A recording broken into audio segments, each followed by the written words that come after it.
Are you still not over your relationship situation that ended months, maybe even years ago? Are you busy swiping apps to distract yourself from the void that heartbreak has left you? Are you binge eating or engaging in other unhealthy behaviors because that is the only thing that now brings you joy? Well, no longer. In today's video, I'm going to show you how to get over your breakup. In a realistic, cold, hard truth fashion, I'll deliver to you. All you need to do is watch until the end and maybe subscribe because it only took me 10 hours to edit this. Hello friends, I think I was highly caffeinated when I filmed that intro. Anyways, welcome back to my channel. Today we're going to be talking about how to get over a breakup. Specifically, how to get over heartbreak. For this video, I think I'll be filming from different corners of my apartment so that my watch time will increase because, you know, I gotta entertain y'all. Anyways, you might be wondering, why should I be listening to her? What qualifications does she have? Well, if you're new here, you can go to my top videos and watch my #1 most viewed video. Unfortunately, I have also went through more breakups than I would have liked. You know, now I'm doing fine. I am here. I'm thriving, of course. My experience with breakups might not be the same as yours, and everyone needs their own time to heal. When I broke up with my college boyfriend, I was a mess, and these types of videos helped me. So I thought, why not make this type of video since I just love oversharing on the internet.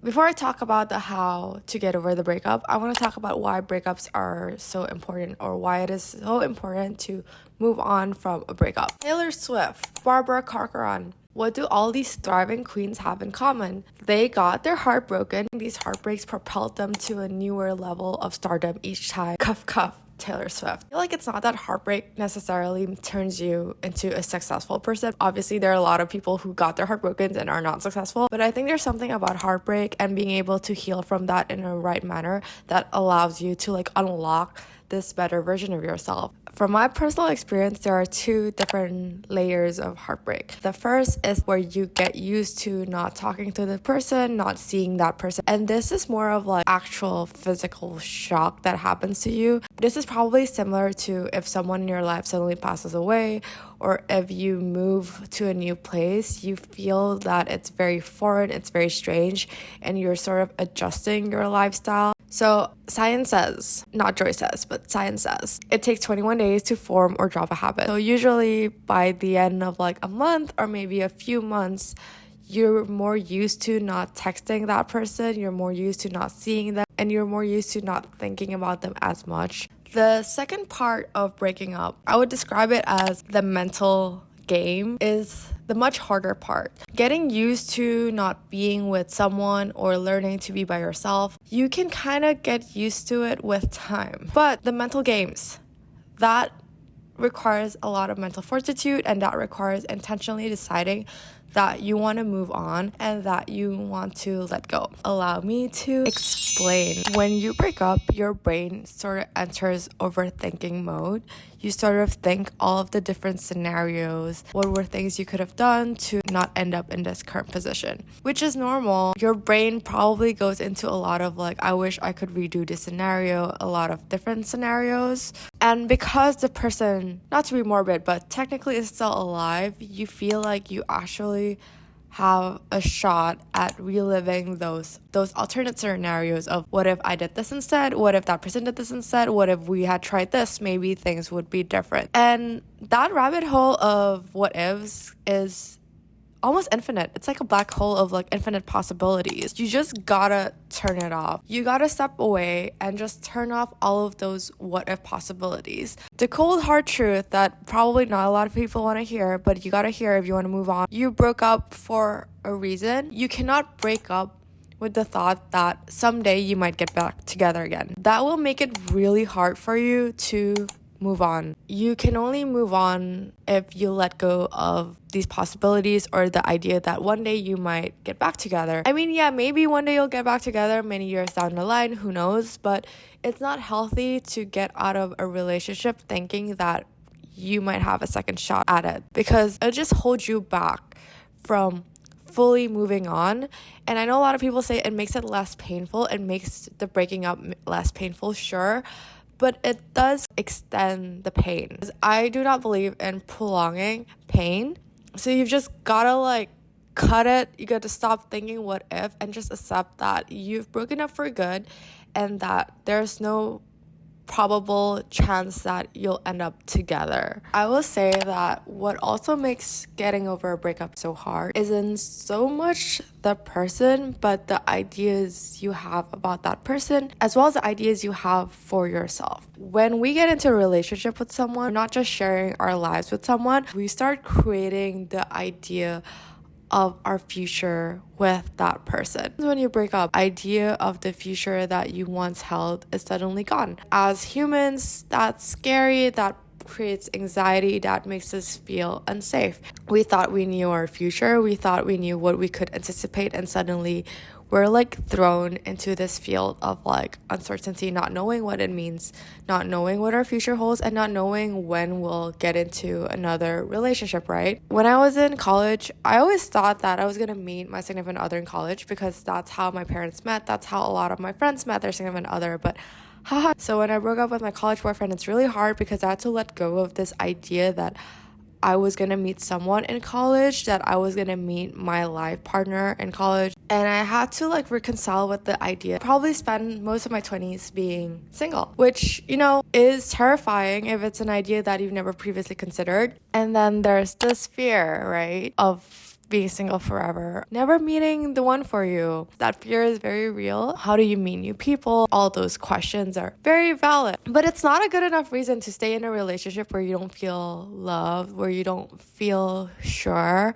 I think feeling secure, loved, and sure, you should feel that way about the person you're with. There will be someone out there who will be able to do that for you. You gotta believe, you gotta have that abundant mindset. The prospects, like, you can't see it, you can't like predict when you're gonna meet someone. This is what I like to tell myself, like, life is far more interesting than my predictions or plans. Life will unfold in ways that I cannot foresee. So just believing in those things makes it easier to believe that maybe you'll find someone. I know like when you're single or when you're getting out of a relationship, it feels like you'll be single forever. But with time and with a shift of mindset, you'll realize that you'll meet people, you'll meet new people, you'll meet people you have crushes on that might not even work out, whatever. But it just shows that there are more people who might be right for you. If you don't get over that breakup, then you're never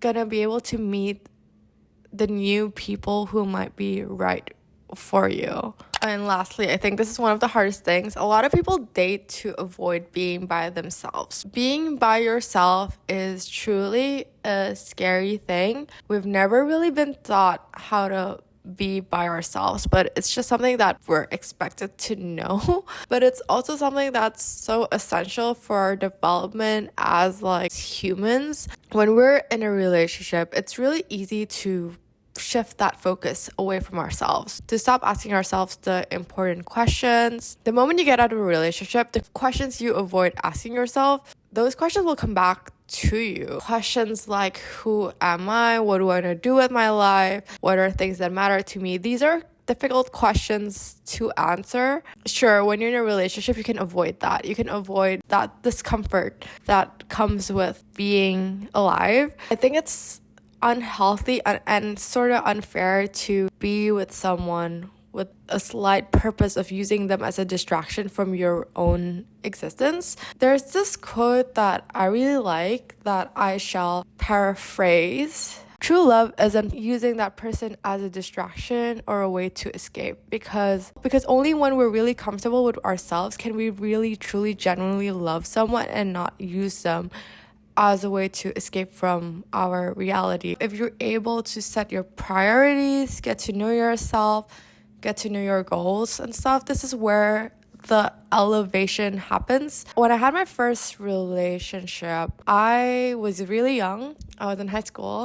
After we broke up, I just got into another relationship. I don't know why I did that, but I did. And coming out of the first breakup, there wasn't much character development because I didn't really use that time to reflect. But getting out of the second relationship, I was like, I can't keep doing this. And that's when I started journaling, reflecting. And that's when I start realizing kind of like my purpose. I don't know, just helped me mature. And I think that really benefited me because I don't think I would have this mental strength if I hadn't gone through that when I was younger. So a lot of it is really mindset shifts and really just being mindful about what you're thinking. Forming that mental fortitude to kind of ground you and bring you back to reality and accept reality as it is, it's really hard, but it is so essential when you're trying to get over a relationship or you're trying to get over someone. So here are some more reminders. Take your time. Remember that life is more interesting than your plans or predictions, that you cannot love someone into loving you, and you cannot change someone, and you cannot make someone choose you. That learning to be by yourself is the greatest investment you can ever make. That true love is not using someone as a way to escape from reality or from your own problems, but true love is being able to appreciate someone's existence for who they really are. And that time helps, but you've gotta actively decide, and you've gotta choose that you want to move on, because time will not do that for you. No one will do that for you. Go to therapy if you feel like you need it. Journal, go out in nature, and try to not do things as a form of escapism, because it will all just come back to haunt you. Okay, that's it for today. I don't know, I'm still experimenting with different types of content, trying to be better at talking to you. So let me know how I can improve, or if you've enjoyed this. Really appreciate it if you've made it this far. Thank you so much. Bye.